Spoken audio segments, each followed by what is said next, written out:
Olá, eu sou o Vitor, empresário e profissional de educação física e diretor do CAFT, do Centro de Avaliação Física e Treinamento. Bom, eu sou a Tamara, nutricionista, mãe da Clara e a voz da saúde desse podcast. Bom, sejam bem-vindos ao PodCAFT, o podcast do CAFT. Aqui a gente fala sobre ciência, sobre esporte, sobre saúde e sobre performance. E a gente quer contar para vocês que a gente está no YouTube, no Spotify e também no canal do Instagram.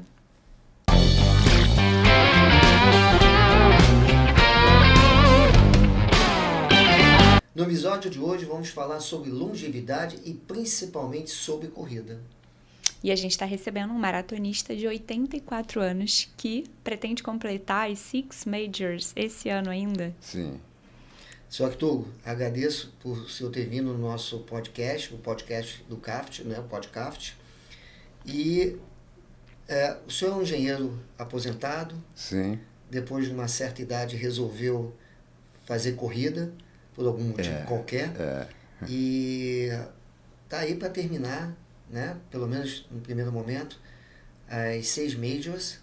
E a gente vai contar um pouco sobre essa história, que é muito legal. Eu acho que... Porque uma pessoa de 84 anos... E antes de tudo, vale a pena a gente contar para as pessoas, né? Entenderem a magnitude disso, né? O que são as 6 Majors? A mandala, o que a gente pode contar para as pessoas entenderem, né? O que isso significa. Uhum. Eu acho que é uma coisa fantástica, porque correr já é, para mim, pode não ser para todos, mas correr para mim é uma coisa muito importante, né? E é uma coisa natural que vem de você, né? Querer correr, aí você começa a correr, começa a achar que são desafios, né? Tá certo? Aí começa a competir e de repente você vê que tem algo que traga mais assim valor à sua necessidade de competir, né? Que são as provas mais difíceis. E a gente começa a correr com essas corridas de 5, 10, né? E chega uma hora que você sente uma necessidade de se desafiar. Então, estou falando para o corredor genérico, né? Para mim foi um pouco diferente. Aí você começa a se desafiar para 21, a meia, e um dia você chega à conclusão que tem que ter mais algo maior na sua corrida. Aí você pensa e diz, vou correr uma maratona. Isso acho que é maravilhoso. E para a gente contar para o pessoal, né, Vitor, que a gente tem o desafio das provas em si de maratona, de 42 quilômetros, e tem essas grandes maratonas, que além de toda a quilometragem, ainda tem um peso, tem um impacto diferente. Eu acho que eu tenho que contar o que aconteceu comigo, tá certo? Para eu chegar a esse ponto, né, de querer correr esse ano e fazer as 6, né, as 6 Majors. Eu comecei a correr depois de 50 anos. Eu tinha trabalho, né, trabalhava e gostava de correr, né, mas como uma forma recreativa. Eu sou paulista, né, e tenho a minha habilitação em São Paulo. Mas já morava no Rio de Janeiro na época, depois de 50 anos, né? Aí eu fui correr no Ibirapuera, que é um lugar famoso, todo mundo conhece. É muito legal de correr lá, né? Fui correr e aproveitei a ocasião que eu estava lá no Ibirapuera para renovar a minha carteira de motorista. E o Detran era ao lado do Ibirapuera. Então, depois da corrida, né, eu fui renovar minha carteira de habilitação. Aí uma pessoa atrás de mim, vi que eu estava todo suado, né? Sabia que eu estava correndo, né? Começou a conversar comigo, falar de corrida, né? E perguntou qual era o meu pace, né? Falei, bom, eu estou fazendo 5 por quilômetro, né? Falei, está muito bom, né? Entusiasmado, né? Ele era corredor. O senhor tinha quantos anos nessa época? Eu já tinha uns 40 e poucos anos, tinha 50 anos ainda. Tá. Acho que talvez 49, uma coisa desse tipo, não lembro. Aí o cara falou para mim, por que você não corre a São Silvestre? Quer dizer, naquela época, corrida, né, de competição, todo mundo conhecia, era São Silvestre. Isso. Que passava na Globo. Exato. Que era uma coisa, né, correr São Silvestre, né? Os caras ficavam maravilhados, né? E no Rio não tinha corrida, na verdade, tinha uma ou outra, tá certo? Aqui, isso me entrou na minha cabeça, pô, São Silvestre, vou me preparar. Quer dizer, isso foi mais ou menos antes do meio do ano, né? E São Silvestre era em dezembro. Aí comecei a me preparar, né? Correr, né? Fazer os meus treinos, né? Meus treinos na ocasião. Mas, de repente, acho que foi lá por agosto, né? Ou setembro, não lembro mais, apareceu a primeira meia maratona internacional do Rio de Janeiro. Aí pensei, eu estou preparado, já estava meio preparado para São Silvestre, né? Mas correr uma meia maratona deve ser muito legal. Então, a minha primeira corrida, né, de competição foi a primeira meia maratona internacional do Rio de Janeiro. Nossa, então... Fui bem. Eu nem sabia que podia correr bem assim, não sabia. O Rio de Janeiro faz parte da sua história, mas você também faz parte da história do Rio de Janeiro. Né? Vim aqui para o Rio de Janeiro para trabalhar e continuei morando aqui, né? E, cara, aquela corrida foi fantástica para mim. Eu não lembro o tempo que eu fiz, mas eu devo ter feito em 1h30, 1h40. E eu não sabia que estava tão bem preparado, né? Você nem sabia que se ia terminar, né? A corrida, mas eu terminei tão bem, né? Maravilhado. E aí a gente está falando de tempo. Como é que era, nesse período, o monitoramento isso do tempo? Isso é muito interessante, porque naquele tempo não tinha os chips, né? Como tem agora. Isso. Então, o que acontecia? Você chegava no final e tinha uma fila para um cara numa tabuletinha começar a dizer qual o tempo de... Gente, que maravilhoso! Era um negócio assim, tão era primário, anotado. Né? E, na verdade, o seu tempo não era um tempo real. Né? Era o tempo que ele conseguia anotar. O tempo, exato. Até acabar a fila. A pessoa lá da tabuleira olhava o cronômetro e anotava, né? E você tinha um prejuízo, porque se ficava lá atrás, né? Quando começou a corrida, já estava contando o tempo. Não era na hora de cruzar a linha de partida, né? E como a gente está fazendo esse paralelo, né, de diferenças de época, eu, como nutricionista, tenho muita curiosidade de saber. Sim. Existia já uma estratégia de alimentação? Tinha um preparatório? Nada. Você se preparava, não tinha nenhuma estrutura apropriada para fortalecimento, né? Nada disso. Quer dizer, e nem treinador de corrida havia naquela época. Na verdade, o senhor fazia as corridas da sua cabeça. Da minha cabeça, exato. E dentro da sua organização, como que você se organizava em relação à alimentação, equipamentos, Não, tênis? Alimentação, não tinha nada de especial. Quer dizer, não tinha nenhuma estrutura de nutrição atrás de você, não tinha. Se alimentava como num outro dia qualquer ou fazia algum reforço? Não, a única coisa que talvez me preocupasse era ter um carboidrato bom antes das corridas, né? Tá. E a questão da proteína era esquecida, né? Porque a gente não tinha informação, né, para você se adequar às necessidades da corrida, né?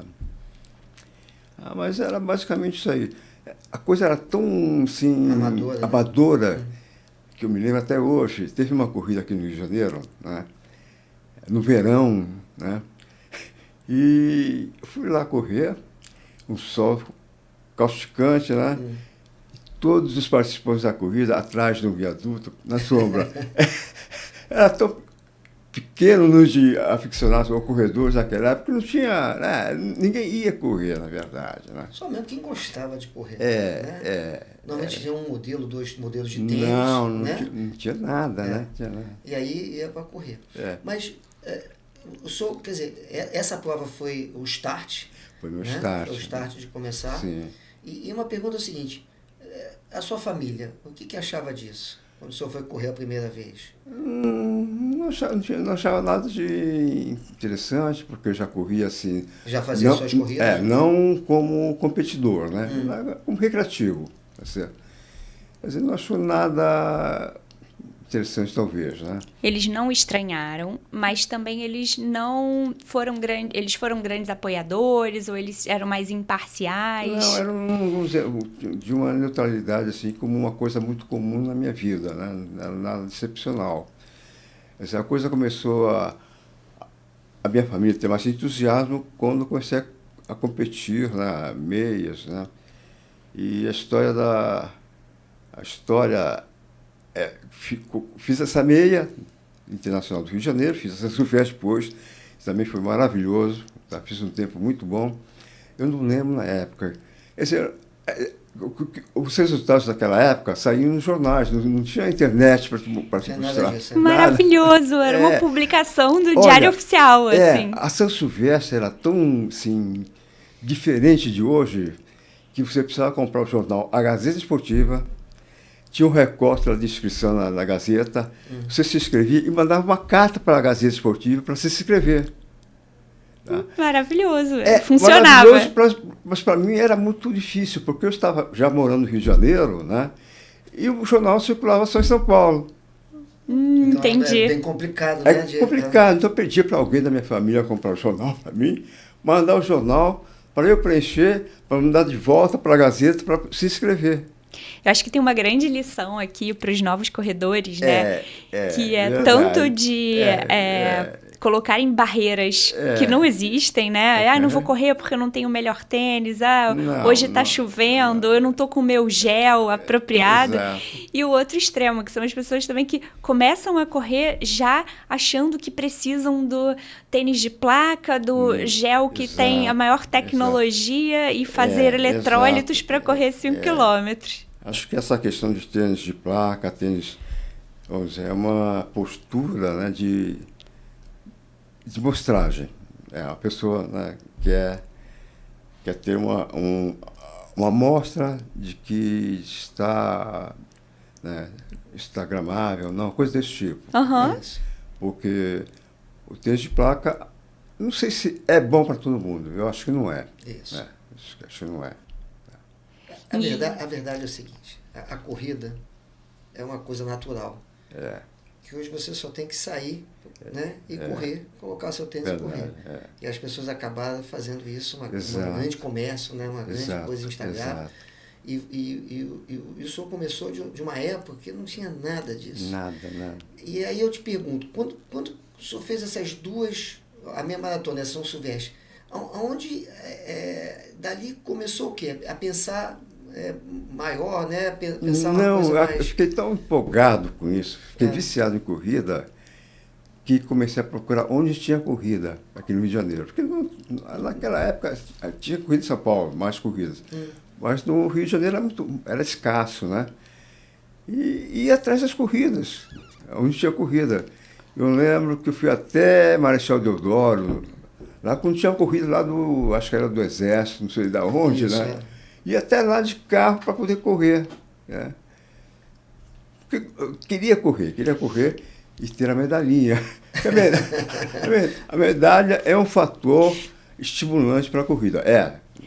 Não tem dúvida. Né? Isso, é o objeto que torna tangível aquela realização. Que materializa aquele momento da corrida. Né? Exato. E aí, depois dessas primeiras experimentações, qual foi a primeira grande linha de chegada de maratona? Conta pra gente. Bom, aí eu comecei a correr nas corridas que haviam naquela, corria sempre a São Silvestre, em São Paulo, né?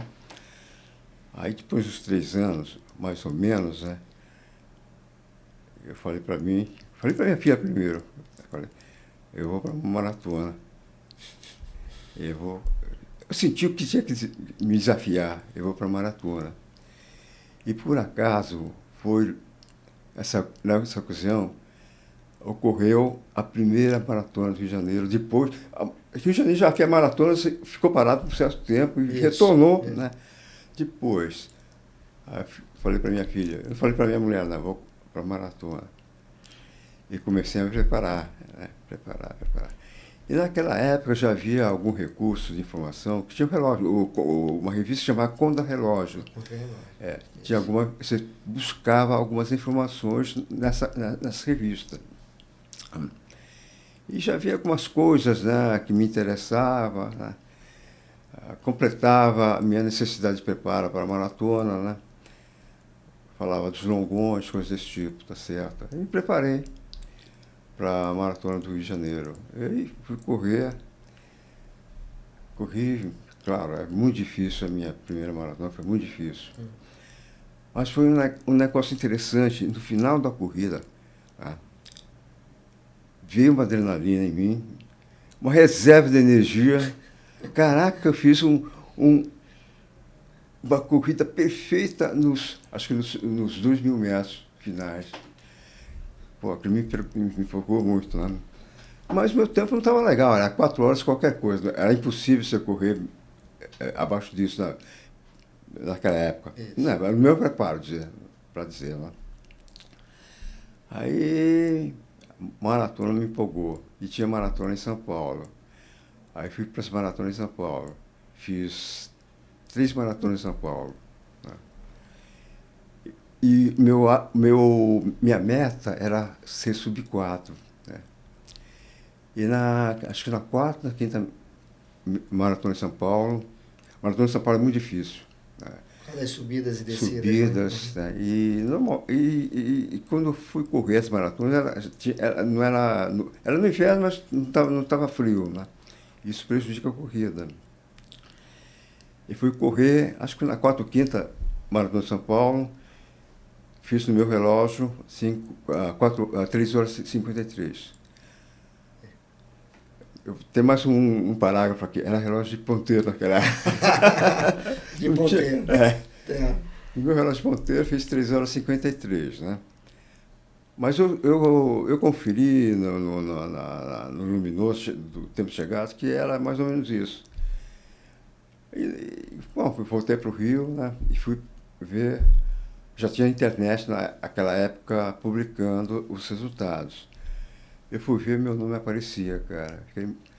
Fiquei puto da vida, cara. O que aconteceu? Mandei um e-mail pro cara, naquela época era e-mail, né? E o cara me acusou, falou, que é impossível, cara. Pô, fiquei muito maluco, né? Pô, fez 3 horas e 53, o que eu queria, e não foi registrado. E o registro também é importante para o corredor. Tá certo? Além da medalha, cara. A medalha eu trouxe, mas não trouxe o resultado. E aí aconteceu o seguinte, eu vou fazer 3 horas, vou fazer sub-4 esse ano ainda. E sabia que eu tinha que fazer num lugar frio e plano. E naquela época tinha Nova York, que eu me lembro, né? Talvez tivesse outros aí que não eram publicados, né? Que eu não sabia. Tinha Nova York, Berlim e Chicago. Falei, o Chicago vai dar tempo para eu me treinar e me preparar. Me preparei para Chicago. Né? Eu vou fazer sub-4 de qualquer forma. Era frio, lugar plano. E me inscrevi em Chicago. Já você podia se inscrever na internet. Né? Mas, ao mesmo tempo, eu vi que tinha uma meia maratona em Toronto uma semana antes de Chicago. E aí fui para Toronto fazer a meia maratona de Toronto. Toronto era tão... Era a primeira... E tinha maratona nessa meia também, né? Sim. Era tão primitivo também que eu me inscrevi no sábado num livrinho lá do clube deles. Escrevi. Bota seu nome aí. Não, mas só aí chegar. aconteceu o seguinte, meia, cara, não vou fazer meia, vou fazer maratona. Na hora o senhor decidiu. Maratona, vou fazer maratona. Deu na louca, vou fazer maratona. Aí fui correr a maratona de Toronto, cara, a maior corrida da minha vida. Tão ruim, tão difícil quanto São Paulo. Sim. Cheio de subida. E tinha um negócio tão interessante, tão primitivo, né? A organização eles não tinham experiência de maratona, né? E aconteceu que cheguei num ponto da corrida, tinha um guarda de tráfego lá, orientando os corredores e orientando os automóveis passar. O cara me parou naquele ponto, chega a guardar, chega a guardar os carros pararem para poder correr. Aí, fui terminar a corrida, apareceu o muro, uns 36, 37 quilômetros, né? Tive que diminuir o pace, cruzei a linha, né? E esqueci de ver o meu tempo. Corri uns 50 metros, né? peguei aquela... A manta. Manta aluminizada, né? E olhei para trás assim, acho que era tinha feito 3 horas e 40 e pouco. Falei, caraca, falei, sub-4, né? Porque o meu relógio era de ponteiro, mas não sabia qual era o tempo real. Como Chicago era uma semana depois, né? Eu estava com a minha esposa lá, falei, vamos dar um giro aqui, né? Já tinha preparado isso, né? Vou dar um giro aqui, né? Fui para Montreal, Quebec, né? Dei um passeio lá, Ottawa, né? No meio do caminho, acho que foi em Montreal, liguei para minha filha, perguntei, Cissa, me vê aí na internet qual o tempo que eu fiz agora na maratona, né? E ela foi procurar na internet, mas, claro, ela não deu a resposta na hora, né? Aí ela falava o seguinte, em Quebec, vou até ligar para ela, né? Aí ela falou 3 horas e 33 e 30. Cara, até hoje eu me emociono quando ela falou isso aí. Não, inacreditável. Cara, eu fiz 3 horas e 53 em São Paulo, fui para Toronto e fiz 3 horas e 33, cara. Puta, que maravilha. E só quem corre sabe o quanto é enorme. Para Boston. Peguei isso para Boston. Cara, que maravilha. Eu nunca imaginar que ia acontecer. Cara, até hoje me emociono quando eu penso nisso. Voltei para o Rio. E corri, uma semana depois eu corri Chicago, 3 horas e 53. Na verdade, fiz 3 sub-4 em menos de 6 meses, né? Quando estava chegando ao Rio de Janeiro, porra, não aguentei de emoção, cara, comecei a chorar. E partiu de uma dificuldade, uma frustração, fui lá uma super conquista. Sub-4, registrado, voltei com o índice de Boston. Olha, é inacreditável, porque o senhor treinava sozinho, né? Foi a primeira maratona fora, o senhor foi. E outra coisa, o senhor não fez melhor por causa do guarda. O guarda. O guarda que não deixou o senhor baixar de 3,30. Exato. Tá. E foi num lugar muito ruim, né? Cheio de declives. Montanha, subidas, né? Se fosse Chicago, fazer 3 horas e 30, fazia tranquilo. E aí o senhor fez, teve o índice, e logo depois... 2 anos depois eu fui fazer Boston. E Boston, o senhor chegou a fazer qual tempo de Boston? Não, Boston foi uma coisa muito chata para mim, né? Porque eu estava preparado. Falei, em Boston eu vou fazer abaixo, subir 3 horas e 30. Mas na sexta-feira, a semana anterior à corrida, me deu uma alergia na garganta, eu não podia comer nada, nem tomar nada. Mas eu sabia que estava extremamente bem preparado. Nunca me preparei para uma maratona como Boston. Por um azar tremendo, cara, me deu uma alergia, né? E não podia comer nem beber nada, incrível. Olha aqui. Só na terça-feira seguinte tive que procurar um médico, tá, para resolver, né? Eu estava tão desnutrido e desidratado que eu tive que ir para um pronto-socorro tomar um soro, né? Aí, cara, nesse tempo todo que eu não comia, não bebia, perdi massa muscular, tá certo? Mas fui para Boston, fiz 4 horas de qualquer coisa, né? Sim. Consegui correr. Mas estava muito desnutrido, tá? Não tinha capacidade boa de correr. Sim. Mas, de qualquer forma, está aí. Deixa eu até mostrar aqui para o pessoal. Essa aqui é a de Toronto. É de Toronto. Né? Essa aqui é a de Toronto. Essa aqui é o que tem história. É a melhor corrida que eu já fiz. Então, essa aqui, pessoal, olha, essa aqui é de Toronto, tá? Para quem está vendo aqui, ó. Essa aqui, que ele tem amor por ela, né? Como ele falou, é pequenininha, mas é muito grande, né? Tem uma consideração muito grande em relação a essa. Essa daqui, que é de Boston. Porque, olha, Boston, pessoal... Não, essa aqui é de Chicago. Desculpa, essa é de Chicago. Peraí. Essa aqui... Tá. E essa daqui é a de Boston. A de Boston, desculpa. Essa aqui é de Boston, ó. Essa é de Boston. Pessoal, para quem não sabe, para correr Boston, precisa de índice. não é qualquer um que faz, é muito difícil. É muito difícil. Muito difícil. Tá? Porque você precisa de índice para poder entrar. Né? Não é chegar lá e pagar. Né? Então, essa aqui, apesar de ele não ter feito, né? Só que tu não ter feito do jeito que gostaria, né? Mas só a ter própria índice, participação já é uma grande vitória, né? Coisa. E aí o senhor fez a primeira da Majors, né? Foi a primeira. Não, a primeira vez foi Chicago. Uma semana depois de Toronto. Isso mesmo, Chicago fez a primeira. Né? Aí o senhor fez Boston 2 anos depois, a segunda. Sim. E aí o senhor falou assim, não, é agora. Aí bom, não aconteceu, mas eu tinha condições, né? Eu procurava condições para me preparar com Toronto, né? Mas o meu trabalho começou a ser mais... Eu tinha que dedicar mais tempo ao trabalho, tá certo? Então, eu não conseguia conciliar bem trabalho e preparação para a corrida. Sim. Então, o que aconteceu? Me limitei às meias maratonas. Porque maratona é muito diferente de meia. Meia, talvez, não seja necessário tanto preparo.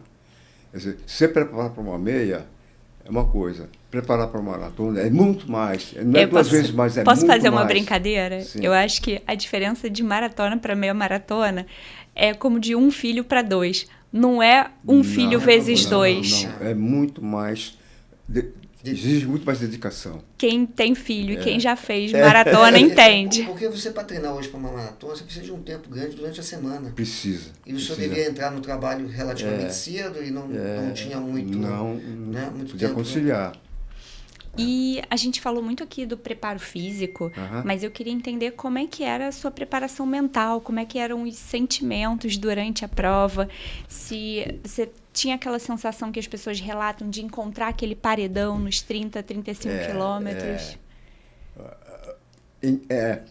Você pode dizer, estou preparado, mas o paredão chega. Quer dizer, eu estou dizendo isso para atleta amador. Claro que os profissionais, a coisa é bem diferente, né? Estão preparados para isso. Mas chega. Para a maior parte das pessoas, o muro chega, cara. Chega no 36, 17 quilômetros, você diminui o pace. E qual a estratégia mental, assim, que mais te ajudou? Aí você tem que ter cabeça para continuar. O que você pensava nesses momentos? Parar. Não vou parar. Não vou parar. Cheguei até aqui, né? Mesmo que você vá arrastando, você não para, não. Isso sempre aconteceu? Ou o senhor vai aprendendo a trabalhar com isso? Não, aconteceu sempre nessa fase de maratonas, né, de São Paulo. Mas agora, nessa minha fase, não está acontecendo. Quer dizer, acho que eu vou talvez seja interessante eu dizer por que eu comecei por que retornei às maratonas, né? Isso. Bem, continuei com as corridas mais curtas, né, em meia maratona. Aí me aposentei. Isso foi muito dedicado ao trabalho. Né? Eu gostava de trabalhar, porque eu sou engenheiro, trabalhava na eletronuclear, e era um trabalho muito de engenharia. Né? Eu era daqueles nerds, né? E me interessava muito pela minha área, minha área de trabalho preferida, que é a área de termodinâmica e fluidos, né? E aconteceu que depois de Fukushima, vocês se lembram de Fukushima, né? Do terremoto, apareceu muito trabalho relacionado a você preparar uma usina para enfrentar uma coisa do tipo Fukushima. E aquilo era impactante para mim. Eu queria, os trabalhos estupendos de investigação, de estudo, eu ficava maravilhado com aquilo, porque me inteirava, eu mergulhava profundamente no trabalho. Mas acontece que eu ia para Angra para trabalho na usina. Isso. E aquilo, para mim, também não era interessante, porque ficar uma semana longe da família, sozinho, é insuportável. Chega um tempo, uma hora que você fala, não dá mais. Então, eu me aposentei. E quando eu me aposentei, comecei a sentir falta de uma coisa que me desafiasse. Eu já, há tempos atrás, né, mesmo antes de me aposentar, ficava pensando nas majors, já tinha duas, né? Tinha Chicago e Boston, né? Mas tinha alguma coisa que eu achava que não me atraía tanto ainda, ou achava que não estava preparado. São duas coisas que aconteceram, né? Ou alguma, desse cenário, né? Que eu analisava, né? Eu acho que você ir para as majors, né? Tem uma questão financeira também. É muito caro. É muito caro. É. Então você tem que ter uma reserva, tá? Para fazer as 6 maratonas, certo?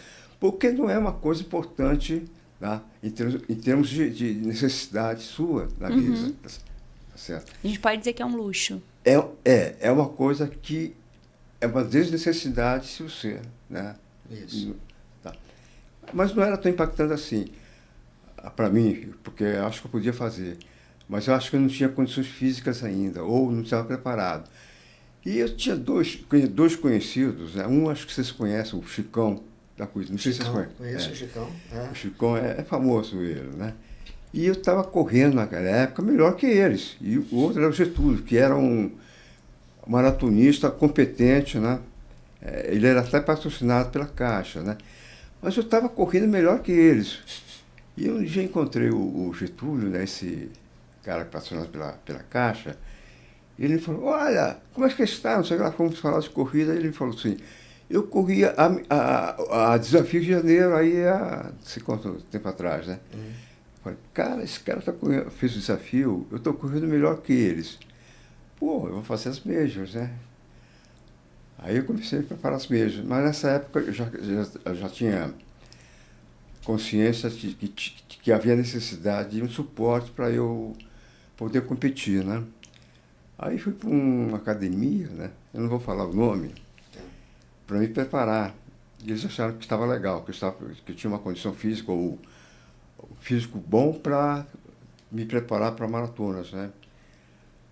Mas aconteceu que eles me lesionaram. Pô. Eu estava numa fase de lesão, antes, né? Já tinha uma lesão, não era uma lesão complicada. E estava limitado. Mas eles me puseram na cadeira, no leg press, e botaram uma carga muito alta. Carga muito alta. Cara, aquilo me estragou, me deu uma lesão. A lesão que eu tinha, né, piorou. Tá? E também me esmagou os dois meniscos, pô. Foi uma foram lesões gravíssimas, né? Aí, cara, não teve nada. Eu ia correr Londres, não tive condições de correr. E eu achava que com essas lesões de menisco eu não voltava a correr. E tinha alguns médicos que eu havia consultado, ortopedistas que eu havia consultado aqui no Rio de Janeiro, mas não me mostraram, assim, capacidade, ou não entendiam, ou não sei, porque não eram confiáveis para mim. Mas tinha um médico que aparecia na YouTube, né, de joelho, e ele me deu a luz, né, para fazer uma consulta. Fui lá em São Paulo consultar. Realmente ele ele me preparou, tá, para retomar. Para retornar. Naquela época não era muito comum, mas aquelas injeções de ácido hialurônico. Naquela época não era comum, mas fiz um tempo infiltração, tá certo, e curei. E o senhor mencionou um colega que tinha um patrocínio da Caixa. A gente vive hoje a era dos atletas blogueiros. Já chegou para você alguma oferta de patrocínio, apoiador? Não. O senhor é um cara que faz ainda essa carreira solo. Eu acho que eu não sou assim, vamos dizer, se me oferecesse eu não aceitaria, não. Não aceitaria, não. Entendi. Eu acho que o senhor faz hoje por prazer, faz muito. Em relação ao senhor, que o senhor gosta, muito, né? Como desafio. Sim. Né? E é simples. O senhor só quer correr. Só correr. Isso me dá um prazer muito grande. É isso, né? que é interessante. E não quero dar vamos dizer, associar esse prazer a outra forma de... Né? Eu acho uma obrigação de... Né? Eu acho que eu corro e, para mim... E aí eu acho que... Não faço propaganda das minhas corridas, né?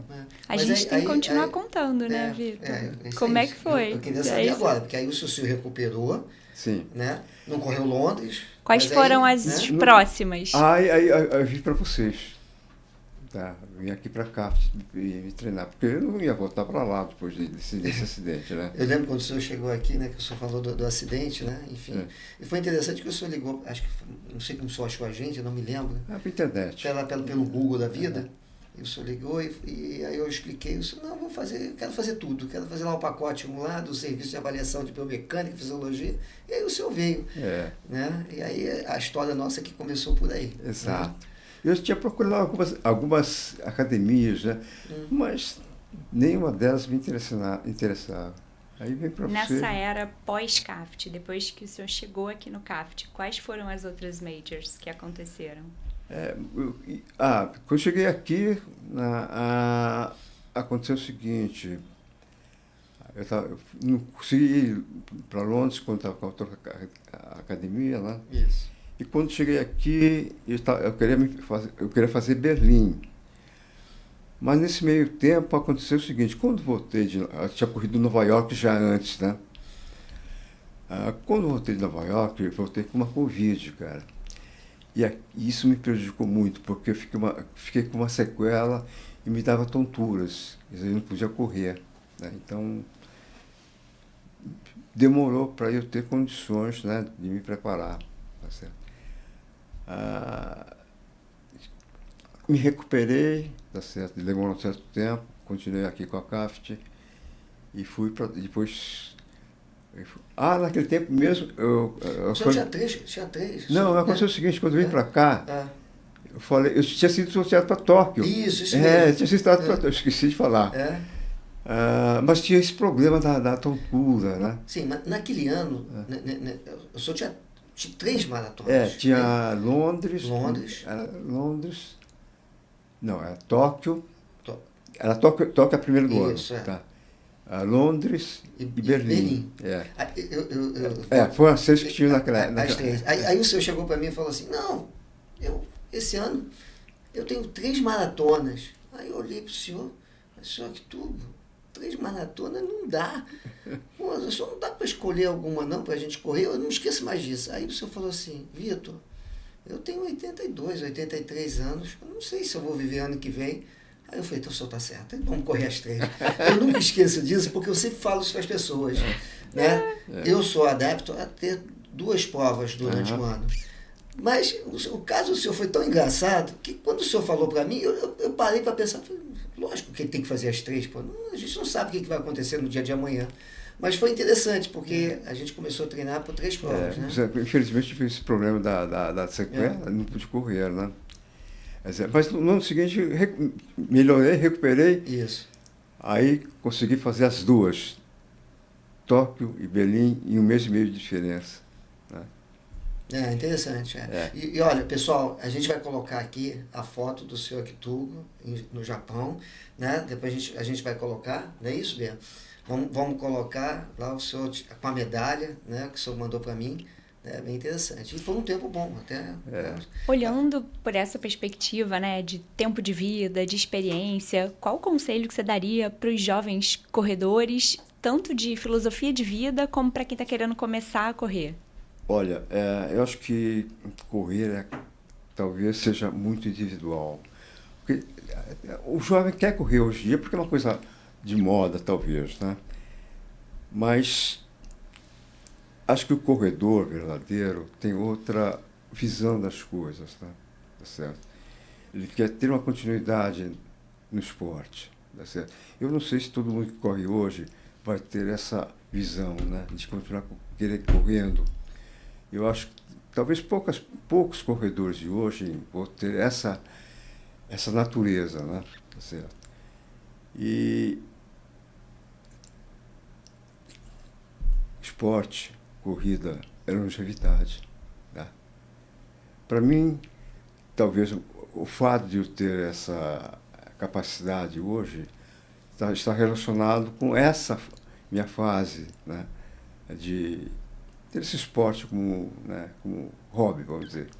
Então seria uma mensagem de menos ego e mais dedicação. Mas é muito difícil, eu acho, com a minha idade, acho que a coisa está muito difícil de você, né, fazer uma separação dessas naturezas individuais. Agora, o senhor, quando vai para a prova, quando o senhor viaja, o senhor vai sozinho? Família. Sempre a família? Sempre família. Ela que te apoia? Olha, ela não era entusiasta, assim, é claro que ela me apoiava, assim, mas não era entusiasta, né? Aí, quando fiz Boston, aliás, quando fiz Toronto, ela foi comigo já naquela época. Qual o nome dela? Laura. Tá. Dona Laura e o staff mais importante. A Laura, ela gostou. Bom, nós gostamos muito de viajar, né? De família. Ela sente algo. Só uma pergunta antes aqui. Quantos anos o senhor está casado com a Dona Laura? Ela vai achar brava, mas acho que quase 50 anos. Ok. Achei que ela, talvez tivesse uma chama, né? E depois disso, eu tive, em várias corridas aqui de meia maratona, eu tive pódio na minha faixa de idade, né? E ela que botava no Instagram da família toda. Cara. Tirar fotografia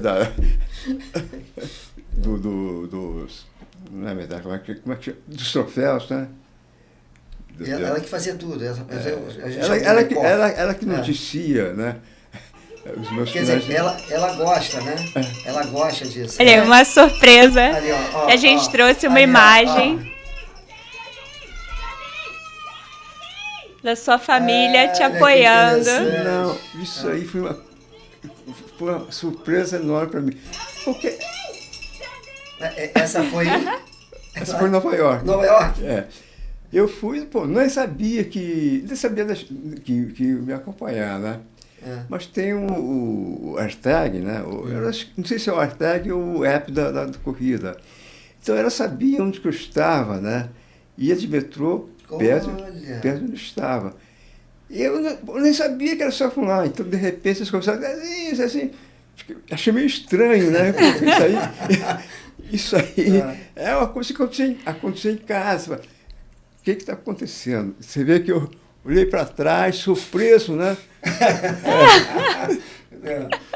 Surpreso, que maravilha. Aí, quer dizer, ela hoje acompanha, ela foi para Tóquio, né, também. Foi para Tóquio, né?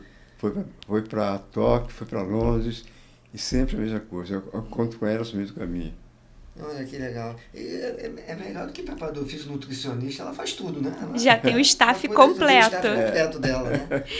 Mas o senhor teve também, né, uma das provas agora, acho que foi a última prova, e o senhor se lesionou.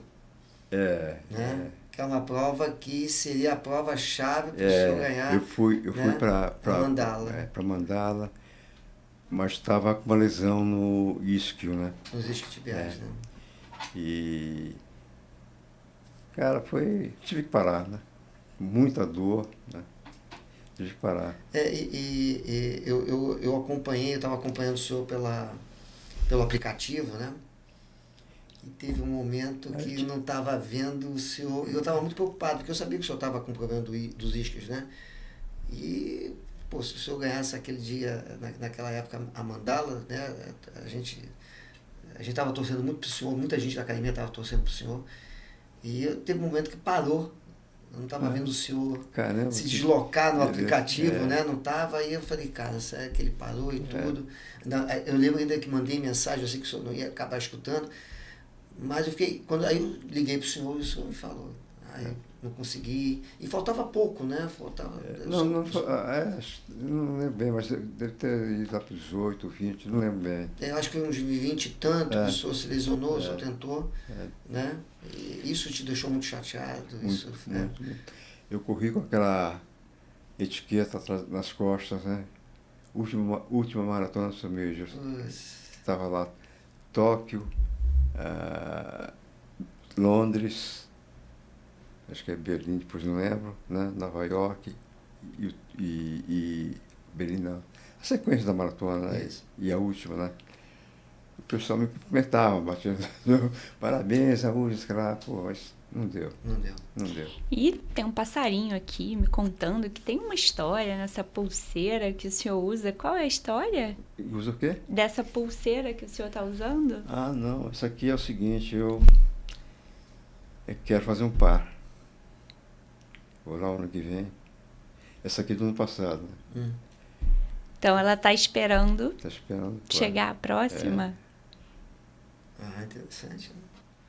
Essa aí eu recebi um recado aqui dizendo que tinha alguma história importante e a gente estava querendo saber. Não sei, a maior parte das maratonas te dão essa pulseira para um controle de um cara que não é inscrito a entrar na maratona, porque você é obrigado a mostrar isso na entrada da corrida, né? Mas ficou. E esse ano, o que nós temos esse ano? Vou fechar. Vai fechar. Agora a gente vai fechar mesmo. Vou fechar. Que era isso também que eu ia perguntar, né? Quais são os planos agora? Como é que está sendo essa preparação? E posso falar o seguinte, o senhor acho que foi uma experiência essa questão da lesão. Esse ano ainda teve um problema do ciático, mas que está controlado. E posso dizer, está treinando bem. Pelo menos a parte neuromuscular, a parte de força está bem.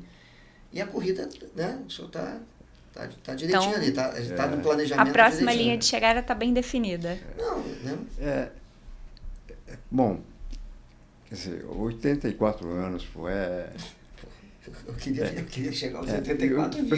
Eu estava vendo estava vendo os resultados das maratonas. Em Nova York, por exemplo, tem 50 mil participantes, mais ou menos, né? Isso.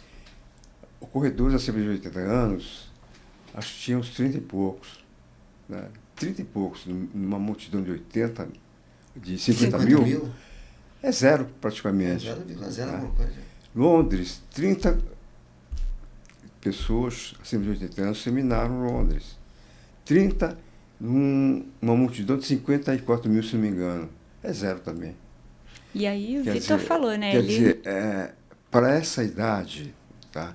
Acontece o seguinte, a idade é seletiva, tá?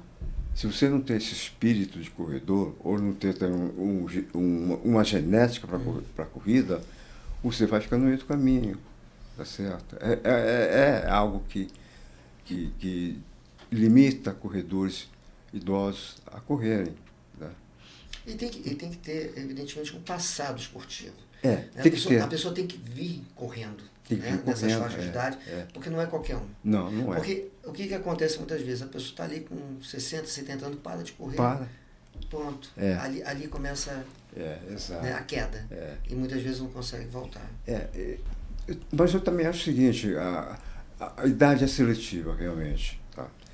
Mas eu acho, isso aqui é uma descoberta recente. Eu tenho 2 fatores, né, que me auxiliam na corrida. Eu tenho VO2 máximo natural de 50. Né? Na minha última cardiopulmonar, a médica ficou até impressionada.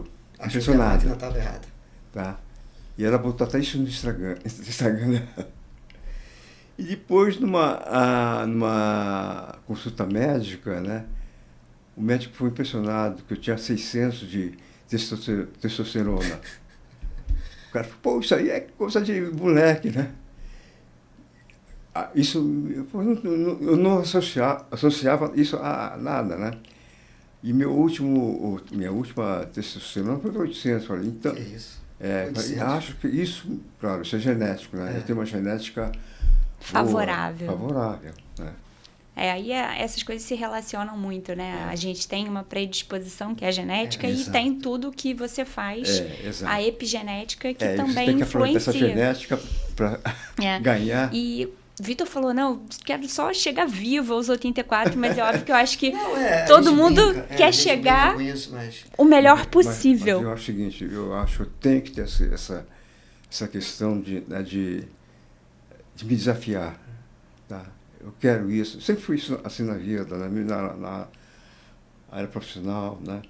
Eu quero me desafiar. Pô. Então, quando eu resolvi ter as majors, né?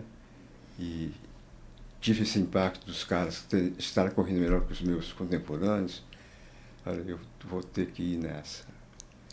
Além... Mas assim, eu tenho até uma curiosidade. O senhor conhece nessa faixa de idade de 80 para cima alguém que tenha a Majors? Olha, tem um negócio interessante, talvez eu mande para vocês, né? Saiu acho que no YouTube, tá, uma pesquisa sobre idosos que fecharam as majors, né? Acho que tem 6 pessoas só que tem as 6 majors. Eu não sei exatamente quantos tem. 6 ou 8, não sei. E o mais idoso tem 56 anos. Né? É um espanhol. Ou 54, não lembro. Não, o espanhol tem 54, tinha 54 anos na época da pesquisa. E tinha um mais idoso que tinha 56. E no Brasil, o mais conhecido é o Drauzio. Mas ele tinha 79 quando fez as 6. Tá certo? Estava abaixo da régua. E se eu conseguir... Né, o senhor vai ser o primeiro do Brasil. Primeiro do Brasil. E entre pouquíssimos do mundo. Pode ser, mas assim, isso é uma coisa difícil, porque senão apareceria. Mas, quer dizer, no mundo, se tiver, está ali entre os 6, é isso? É, mais ou menos isso. Como essa pesquisa foi feita em 2023, 2024, não sei. Pode ser que após essa pesquisa tenha havido corredores, né, com mais de 80 anos que tenham terminado, tenha conseguido a major, a mandar. Mas isso já é um grande feito. Indiscutivelmente uma... É porque eu fiz também uma enorme avaliação, né, de 200 e poucos mil possuidores da majors. É quase 0% também que as pessoas têm tido há mais de 80 anos. É quase zero. E a gente agora, né, depois de ouvir todas essas histórias incríveis, né, essa trajetória, eu acho que a motivação, o alto desafio, a gente acaba, né, se encaminhando aqui para uma finalização, mas eu acho que é importante a gente falar para as pessoas, né, qual seria a sua regra de ouro para pessoas que querem chegar bem aos 80 anos. Não necessariamente com feitos tão marcantes, mas funcionais, ativos, saudáveis. Tem essa questão da genética, claro, mas eu não sei, eu não posso me comparar, porque eu sou uma pessoa que gosta de me desafiar. Não sei se todas as pessoas, todos os corredores têm essa característica, esse caráter, né? Mas a corrida em si, a pessoa que ama a corrida vai tentar, como eu amo, tá certo? Como eu gosto, vai tentar chegar ao mais próximo possível, tá, da sua trajetória correndo. E aí a gente falando aqui, né, para não corredores, eu acho que a gente pode extrapolar esse recado e essa mensagem para tentar fazer o melhor, né, sempre ser o melhor. Dentro do que você gosta, do que você se envolve, porque isso é o que a gente chama de senso de propósito e é um dos pilares relacionados à longevidade. Exato. Agora, evidentemente, a gente espera que o senhor vai completar, eu tenho certeza, esse ano não vai ter problema, acredito. A torcida está enorme. A torcida está grande aqui, né? O pessoal do Cabo está torcendo para o senhor.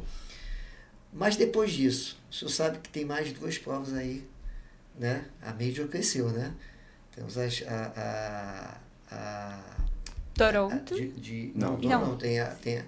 Tem a qual, né? Sydney. A Sydney e né? Cape Town, né? Na África. Eu não sei. Eu quero ver como vou chegar no final desse ano.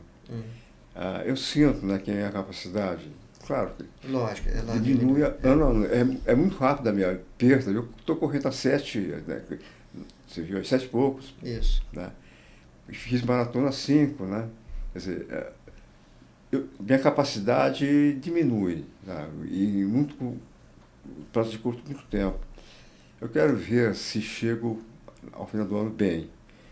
E claro que eu gostaria de fazer as 9.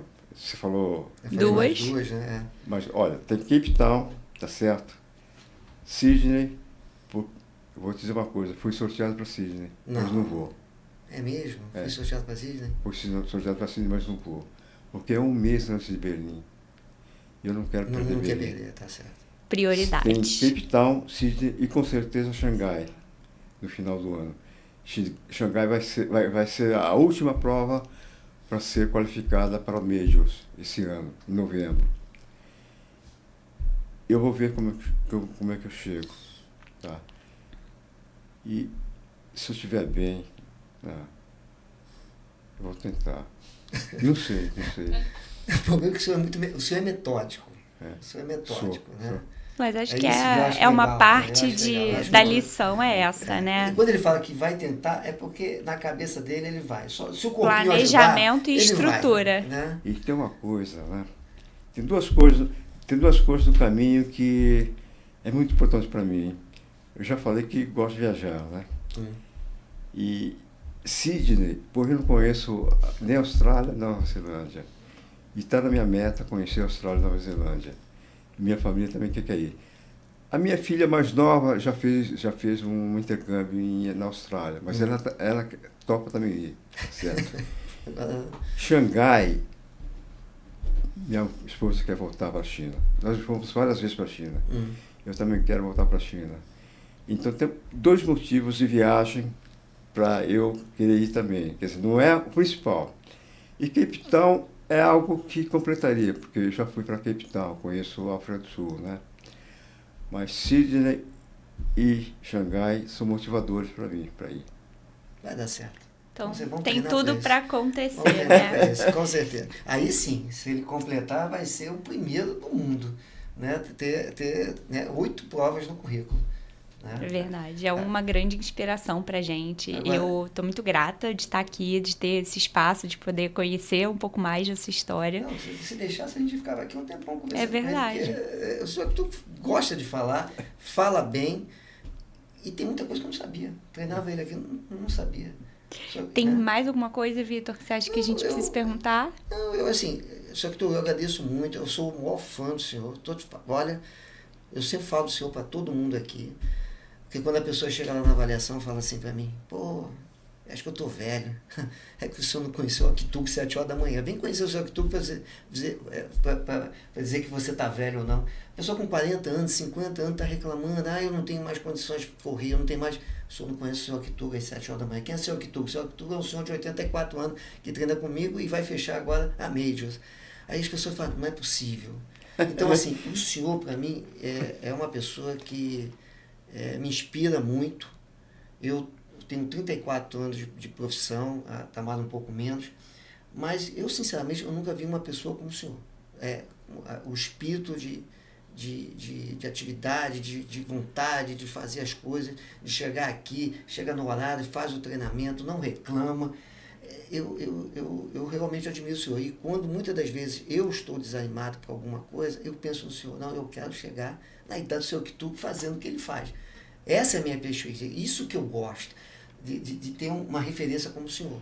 E acho que foi uma das motivações também para a gente fazer esse podcast. A gente quer inspirar mais pessoas, mais gerações, né, a serem dessa forma. Quem ainda não está acompanhando, a gente sugere que fique ligado, ative notificações, tanto no YouTube, no Instagram e no Spotify, porque essa é uma das histórias mais marcantes que a gente já contou aqui e a gente espera que tenhamos muitas outras, inclusive um próximo episódio contando das últimas aventuras até o fim desse ano, né? Seu Akitub, dê uma palavra final. O que o senhor quiser falar. O senhor pode terminar esse podcast. Eu agradeço aí a vocês me ouvirem. Tá? Quer dizer, eu sou muito de contar as coisas, mas agradeço vocês ouvirem a minha história.